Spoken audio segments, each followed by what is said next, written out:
All right. In the book of Judges, I just want us to think for a moment about the overall outline or flow of the book, if you will. That remember in Judges chapters 1 and 2, you have kind of the big picture about that generation of Joshua and then a mention of how that generation fell away, or the next generation rather, fell away from the Lord. And so there's a decline. And then it begins to go through the various judges from chapter 3 really all the way down to chapter 16.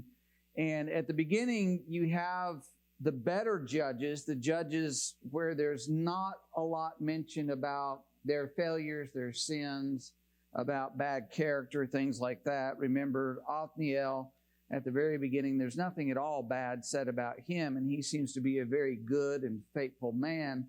And then you get to Barak, and he's hesitant to go out without Deborah, and so you begin to see this little bit of change. But then, of course, you get to Gideon, and Gideon gets involved in idolatry. Then Jephthah, as we looked at last week, and the things that he was involved in. And then you get to Samson. And Samson is the last of the judges that are mentioned here.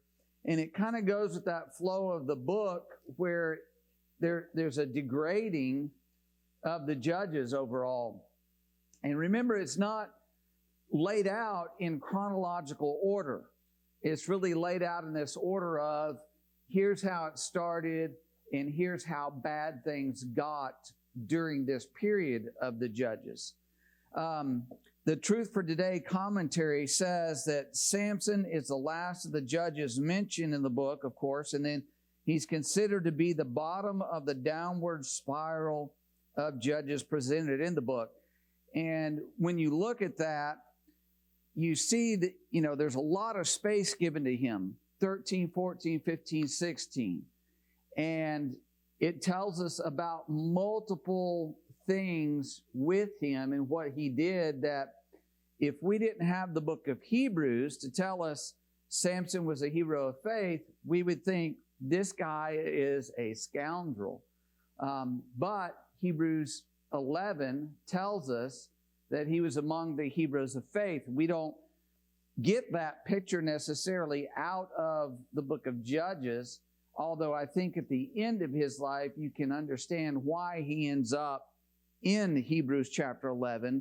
But you look at this and you see this decline. You see this flawed nature or character, if you will, of these men that God used to serve His people, to deliver His people. And then what's interesting as well is when you get to chapters 17 to 21, the end of the book, where the beginning of the book said, hey, this generation was there and they served during the days of Joshua and things were good for a period of time, but then they went off the rails. At the end of the book, it basically shows us it's completely off the rails with Micah and the idolatry and the Danites, and then with the Levite and his concubine and the civil war essentially that takes place. So you've got this flow through the book, and we're kind of at this bottom of the barrel here looking at Samson. One of the things that's interesting about his account overall is, first of all, there's no mention of Israel crying out to God. You have the oppression that's mentioned, but you don't see this appeal to God for help, whereas before they at least appealed to God. You really don't have a complete deliverance here. It says that Samson would begin to deliver them, but it doesn't talk about a complete deliverance, and we don't really read of that in the overall account. And there's more detail and focus, as we mentioned, on him, on his personal actions and his behavior of his unbridled desires. And one of the sub things in here, interesting things, I guess, is it talks a lot about the weapons that he uses. Remember, before it talked about Ehud and the dagger that he used, 18 inches. But here it talks about these odd things that he uses. One, his bare hands with the lion. Another thing is he uses foxes as a weapon and tying the fire between their tails and letting them loose. He uses the jawbone of a donkey. And so you see what he's doing here. It's just different than others. But throughout this story, you've got all these kind of odd, unseemly things with Samson, but God is mentioned over and over, dozens of times through here. You either look at the word God or you look at the word Lord. He's mentioned dozens of times, and what that's helping us to understand is the Lord is working in all of this. Yes, Samson's like this, and Samson does these things, but God is overruling in it. Mike.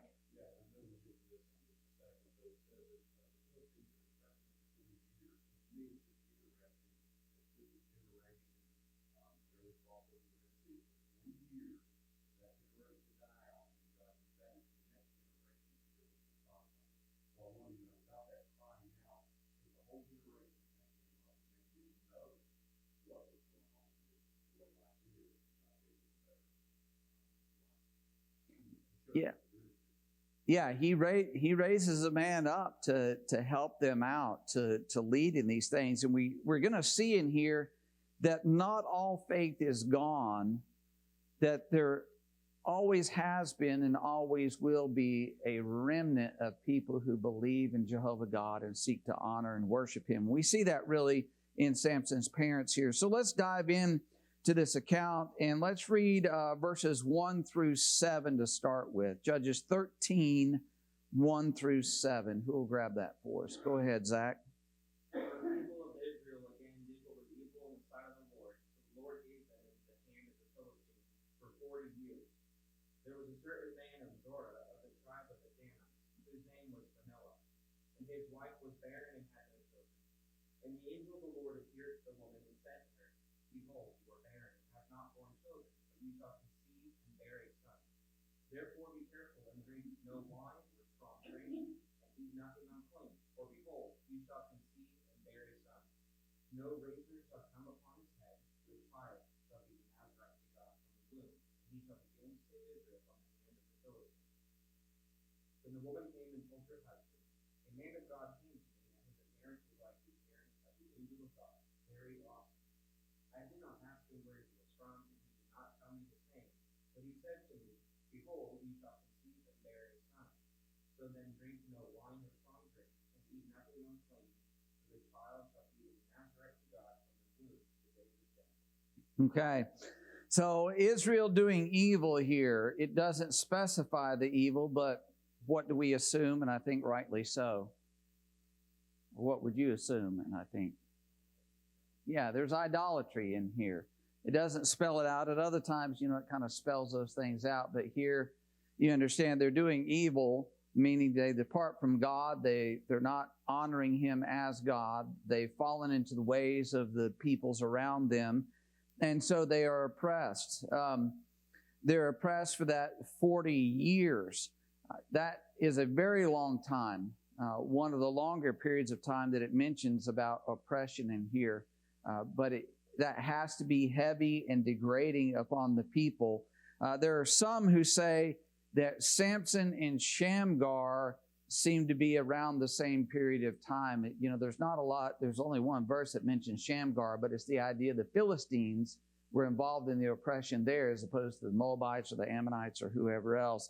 And so they say maybe these were during the same time period. Again, not chronological in the book, but drawn out by subject, however that may be. Maybe it is, maybe it's not. And in that case, if it is the same time as Shamgar, it could be that Samson began the deliverance and Shamgar finished it. And so two judges involved in that. But be that as it may, we have a record here of the angel coming to visit Manoah's wife. It mentions something there in verse 2 about the tribe they're in. And of course, what tribe is that? Tribe of Dan. And from what city or town or village? Zorah. Does anybody know roughly where this is?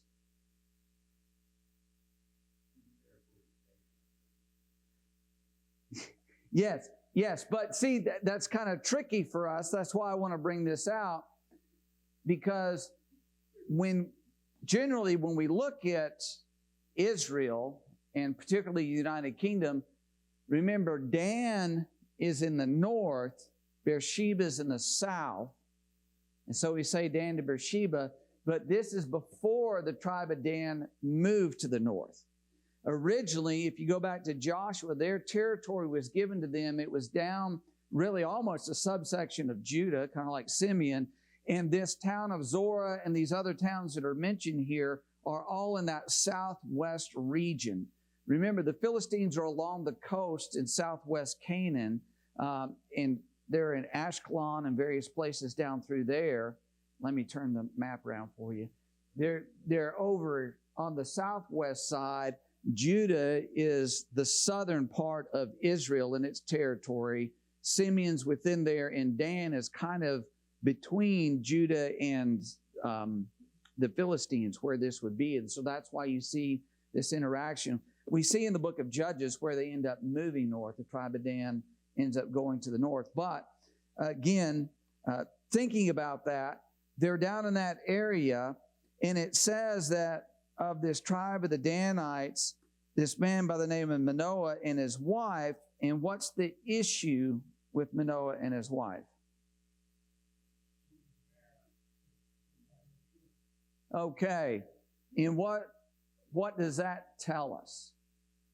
Is there anything there that we would know about them, Hank?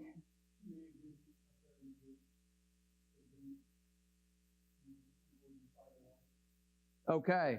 Could have been an older lady. Any others in the Bible we know as being barren? Sarah was barren, right? And so what's this telling us here?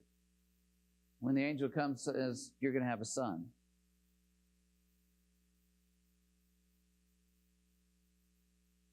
Would this be unusual for a barren woman? Obviously known for some time, maybe decades. She's been barren. He knows it. She knows it. It's not as though they've only been married a few years and she hasn't had a child yet, and so they're figuring this.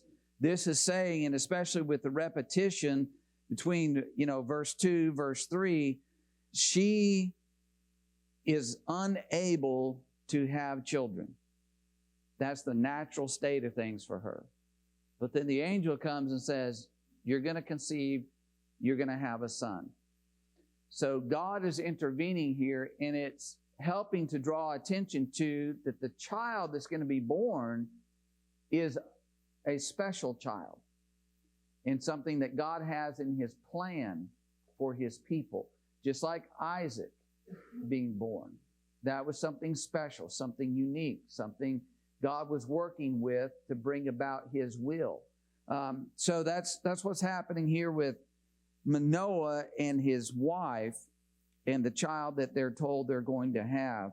So the angel appears to her, gives her that message, and then he gives her some caution in verses 4 and 5, and then again in verse 7 when she repeats it to her husband. Now, I want to get to question number 1 on that. What did it mean that Samson was to be a Nazirite, and what was required?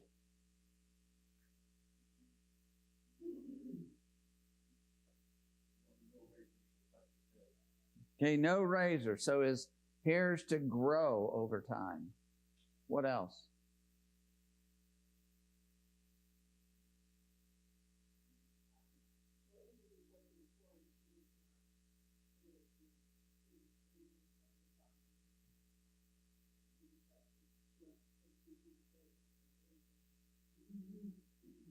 Okay.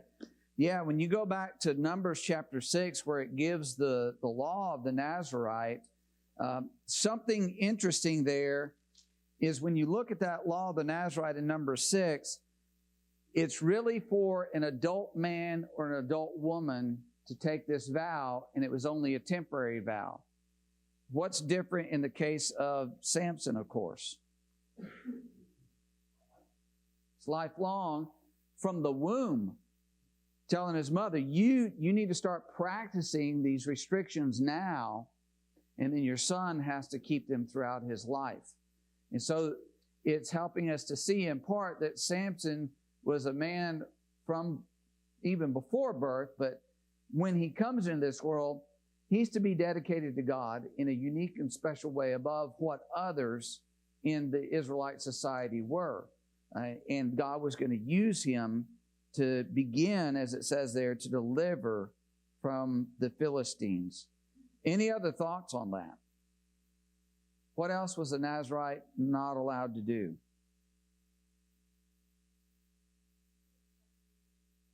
Couldn't touch anything that was dead.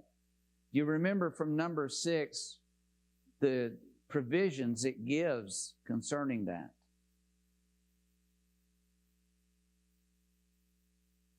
In number 6, when it talks about not allowed to touch any, of course, dead animal, but even a person.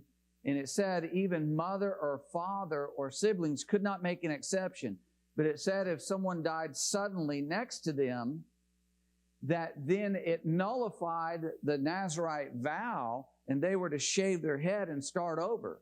So if somebody said, I'm going to take a Nazirite vow and for the next 3 years, let's say, going to do X, Y, Z, no razor touch my head, I'm going to abstain from things from the vine and all of that, that if it's a year and a half into it and they touch a dead person, you got to start over. Shave your head, begin the process anew.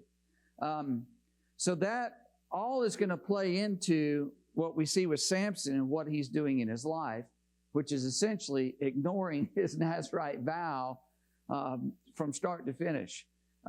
So anyway, and we'll touch on those when we go through them. So he was to live a very restricted, stringent life according to that Nazirite law. All right, any other thoughts before we press a little further in Judges 13? In verse 5, when the king tells Manoah's wife that he will begin to save Israel, is there any reason to believe that that was a foreshadowing clue, not prediction, angel, that he wouldn't fulfill the deliverance of Israel? Or is it just saying, you're going to start it, someone else is going to finish, not because you could? I mean, I guess it's the same difference. Well, I think it is an indication of the nature of his character. He's going to begin something, but he will not be able to complete it, but it was because of a series of his choices in his life. But God was still able to use him to begin this process. So in Judges chapter 13, then, after she tells her husband about this, let's read verses 8 and tell you what, let's go 8 through 14 to begin with. 8 through 14. Who's got that? Mike.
All right.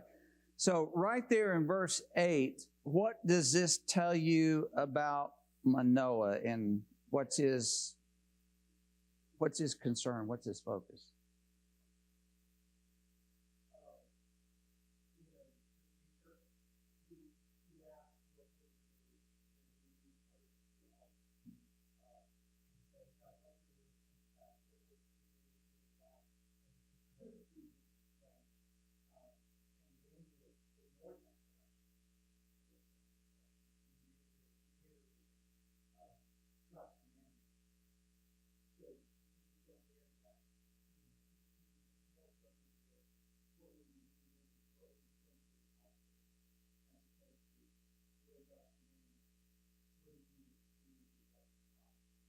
Well, I'm going to go against that a little. Verse 8, what do we see?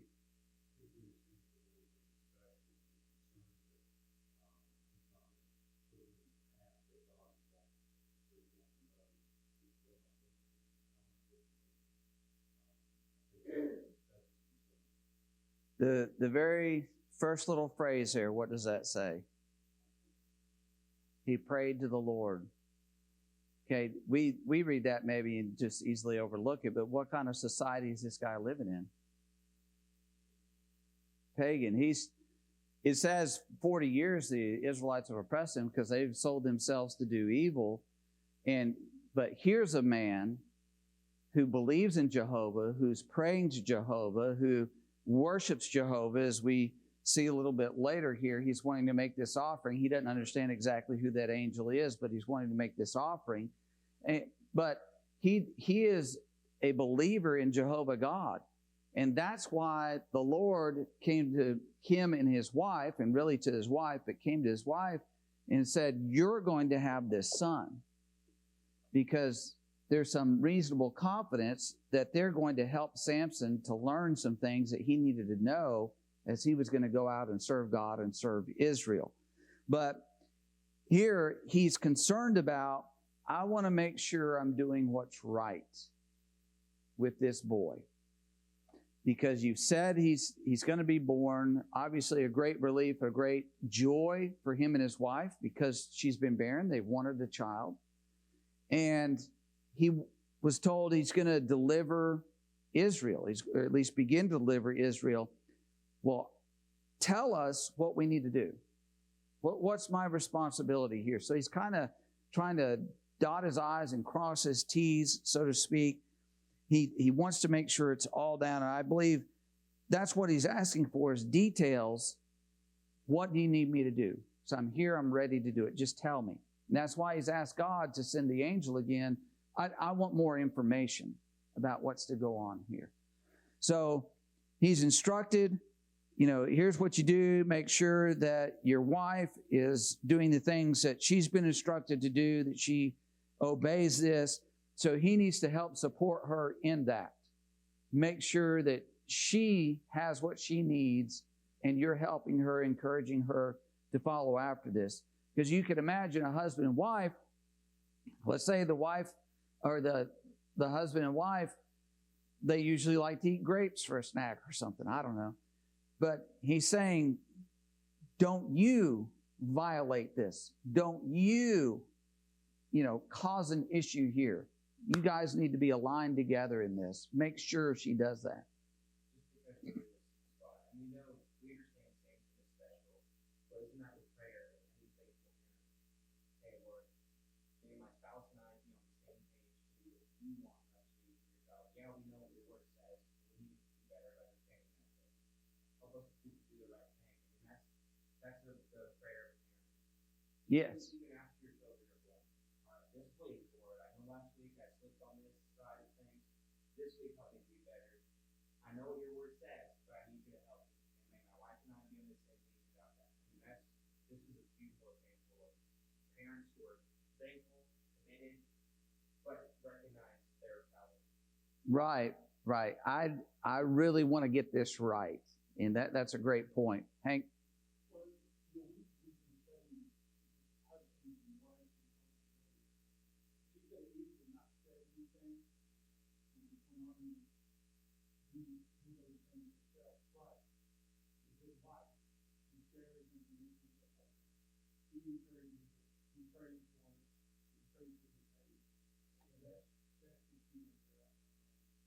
Yes, and it's interesting to me, I can't explain it all, but interesting to me, the angel appears to her without the husband. And then when he prays that the angel come back, he appears to her without the husband, and she has to go fetch him and bring him out there. That there may be a little bit of an indication that she has a little bit stronger faith than her husband. And I think we maybe see that a little bit here. When you look at verses 15 to 23, Manoah says to the angel, please let us detain you, prepare a young goat for you. The angel says, you can keep me, verse 16, but if you're offering a burnt offering, offer it to the Lord. For Manoah did not know that he was the angel of the Lord. He didn't fully comprehend here what's going on, Mike.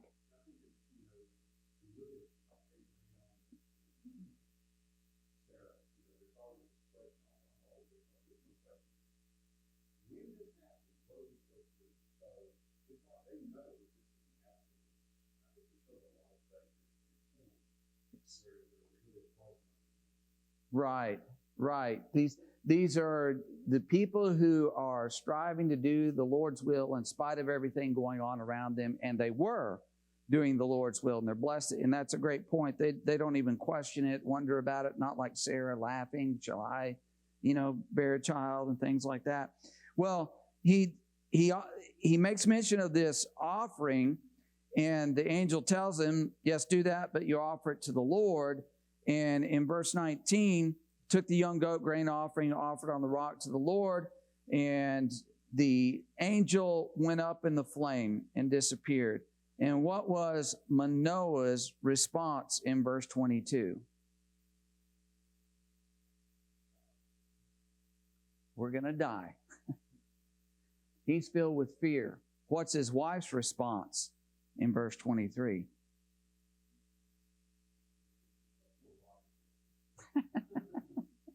Yeah, she's reasoning through this. Look, if he said we're going to have a child, why would we just die? And no, that's not it at all.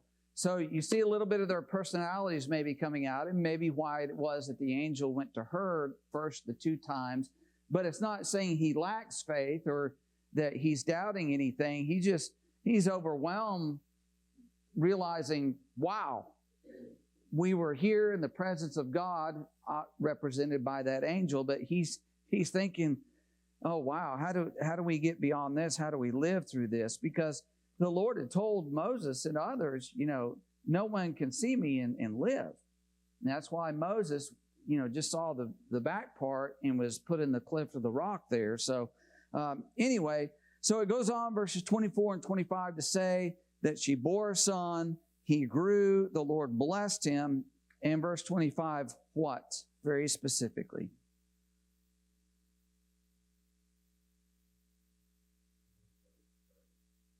Okay. The Lord was with Samson. We need to anchor ourselves in that. The Lord's, because what we read about Samson, I don't understand this, but the Lord was with him.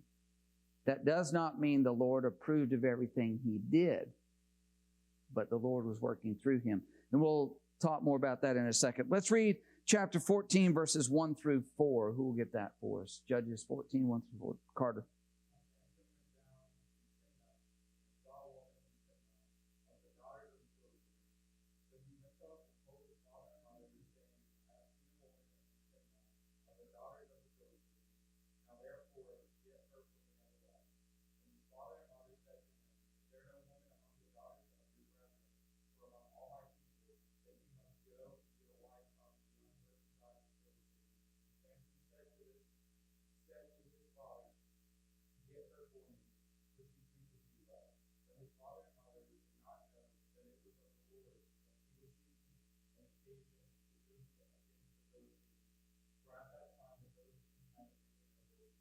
All right.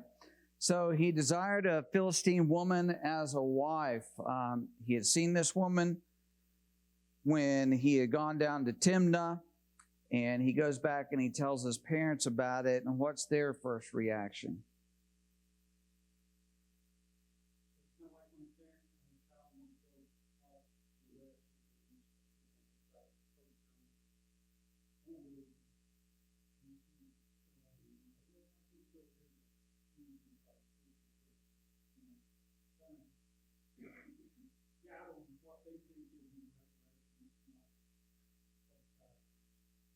Tom? Yeah, Mike.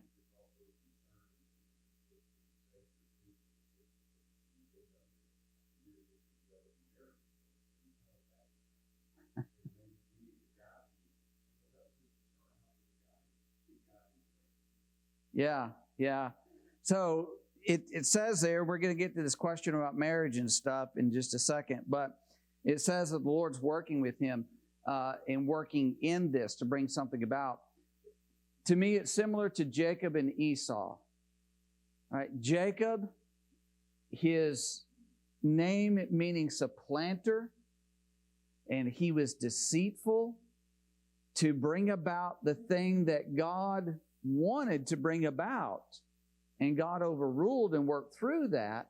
It's not that God approved of Joseph's deceit and of his scheming and everything, but God worked with that man and his character, his personality, his choices to bring about his will, that he had intended Jacob all along to be the one, to be the heir, not Esau. So this is like that with Samson. Even with his faults and flaws, God's going to work with him to bring about this deliverance. So then, question 2, I did ask, what sin did Samson commit in marrying his wife? And let's be prepared to discuss about love and marriage. So, what's the issue? And his father and mother, knowing about their faith, this is an issue for them.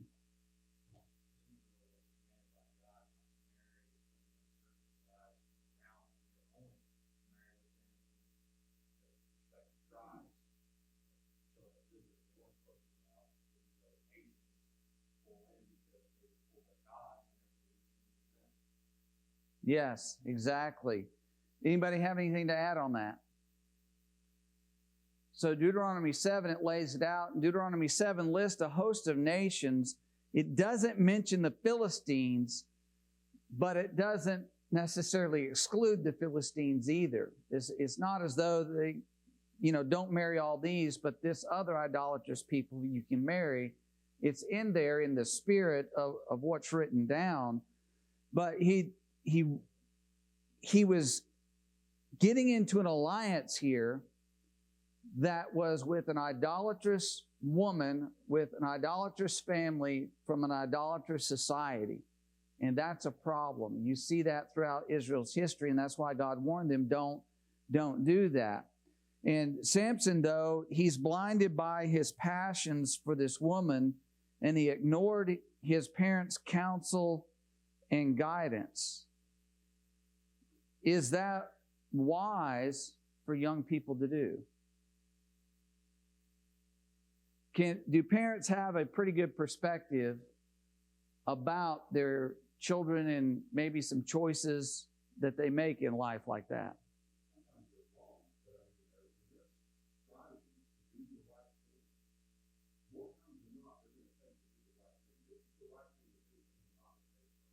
Mm-hmm.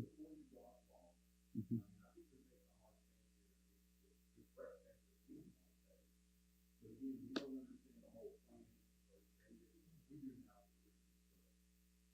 Yes, and he's determined this is what he's going to do. And so that's what's going to unfold here. But there is a lesson in here about, mom and dad look at this and say, not good. You need to get somebody who's going to be more suitable for you, for your beliefs, for your devotion to the Lord and all of that. But here's the door that's open. And so it happens. Let's read verses 5 through 7 now. Genesis 14, 5 through 7. Who's got that? Hank?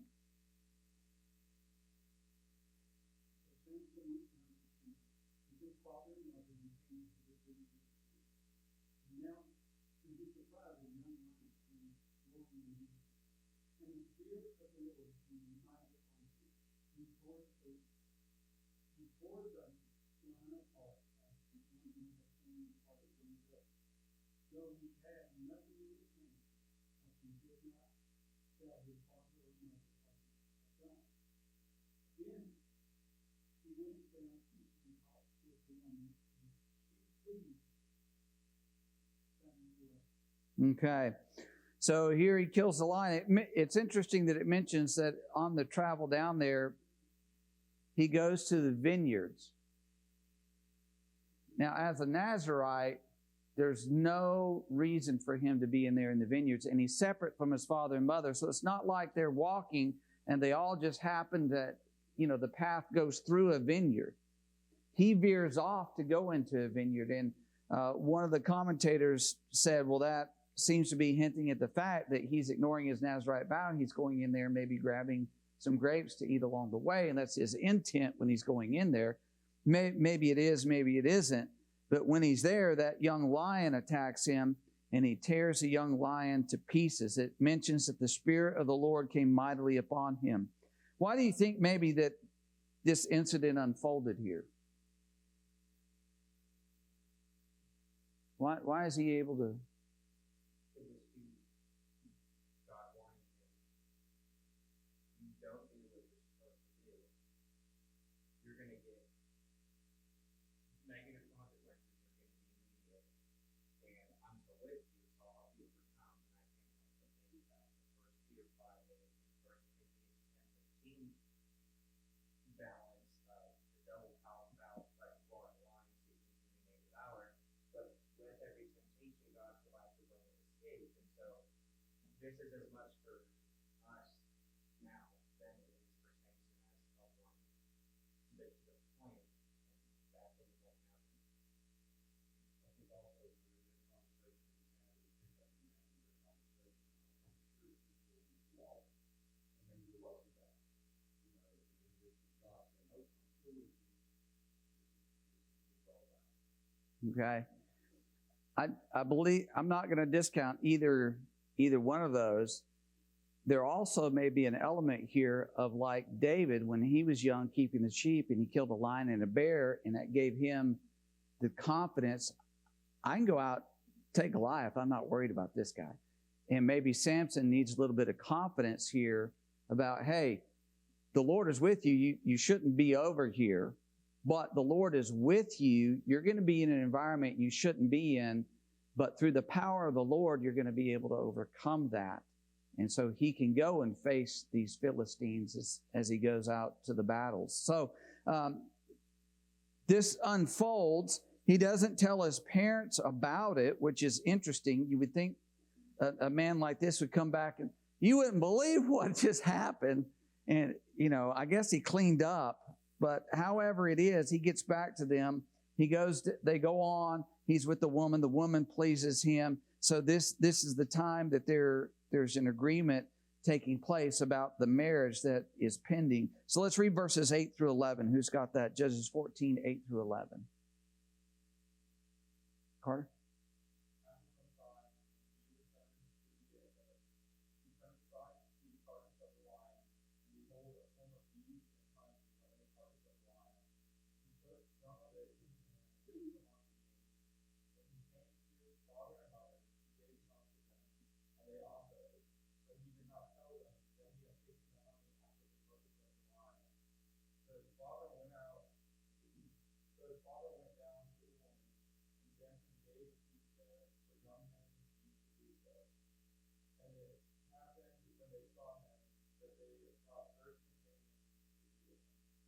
Okay. So first of all, on the return trip, going down there the second time to go to the wedding and everything, what's he doing?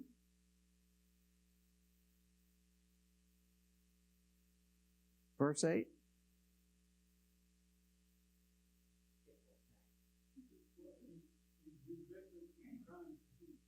Okay.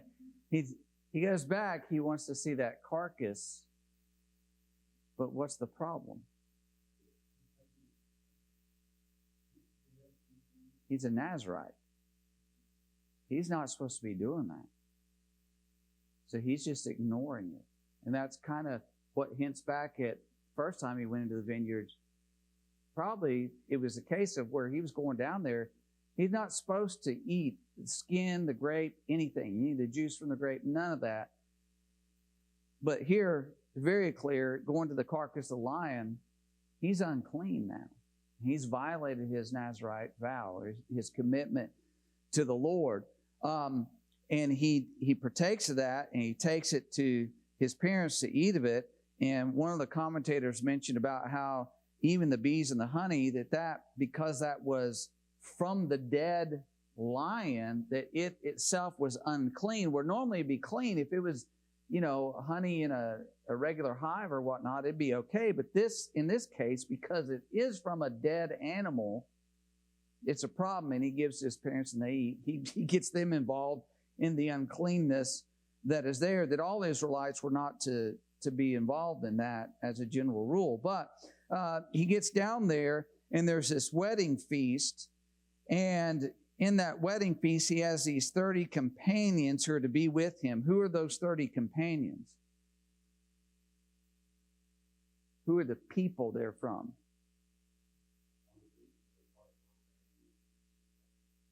And so it's Philistines. So it's just showing us again, look at who it is that he's surrounded with, who he's connected to.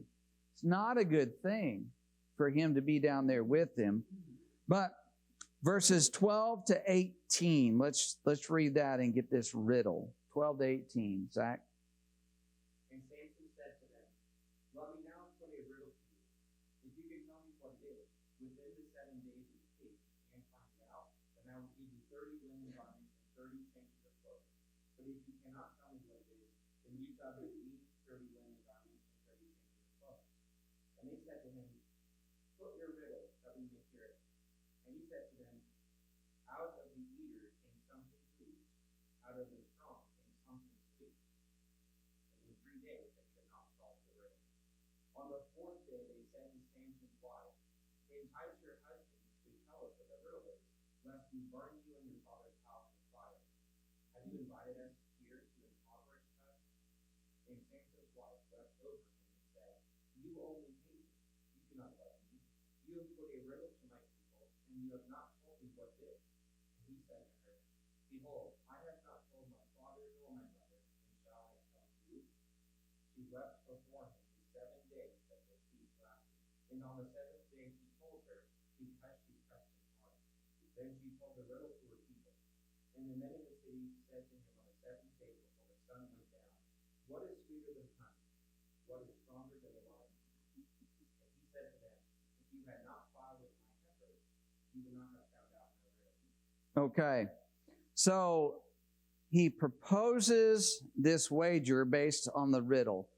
There's a really good lesson in this account here of why gambling is so wrong.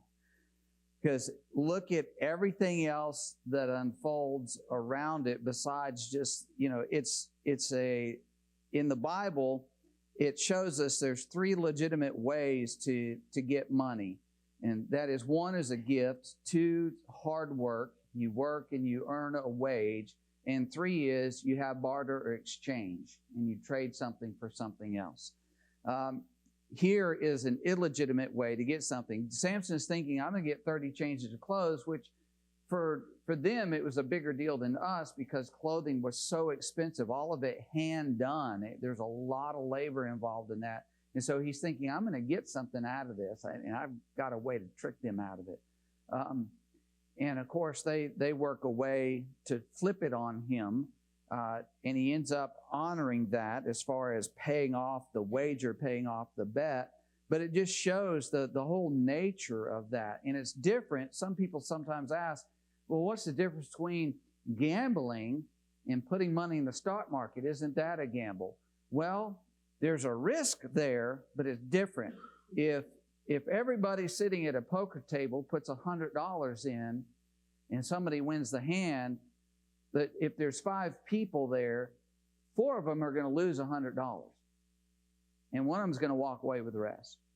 Whereas in stock, if 5 people put $100 into a business and that business goes up and it's worth 120 and everybody cashes in, they all walk away with 120. If it goes down and it goes to 80, they all walk away with 80 if they cash out. It's not as though you put money into a business and you take other people's money from them. So there's a difference in those things, though there may be a risk, if you will, in both. But anyways, so here you have this unfolding, and when they can't figure out the riddle, what do? These Philistines.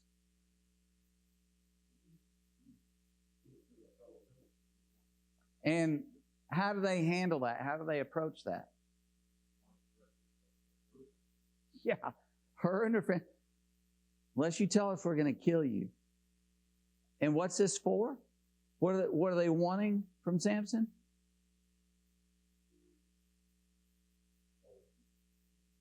Set of clothing. Imagine that. We're going to kill you over this. Now, no doubt there's some pride involved in this here, that we're not going to let this Israelite get one over on us and, make us look like fools. But they're deadly serious about this. We will kill you over this. And so she goes to Samson, of course, and wears him down.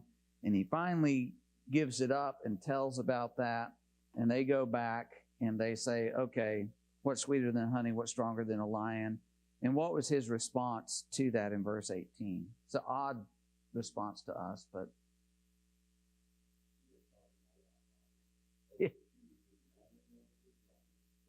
yeah, if you had not plowed with my heifer, and what he's...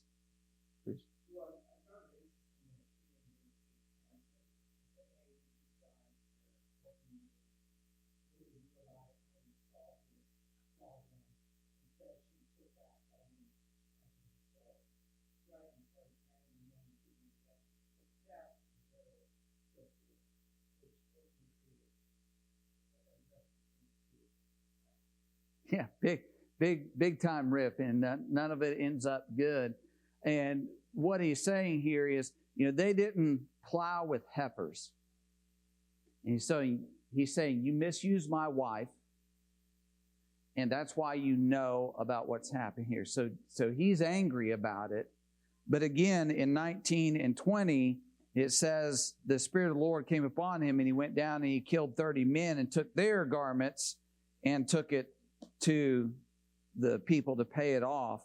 And then Samson's wife's given to another man. Well, Lord willing, pick up there next week, because that flows into what happens in chapter 15. So thank y'all. Look forward to 15, 16 next week.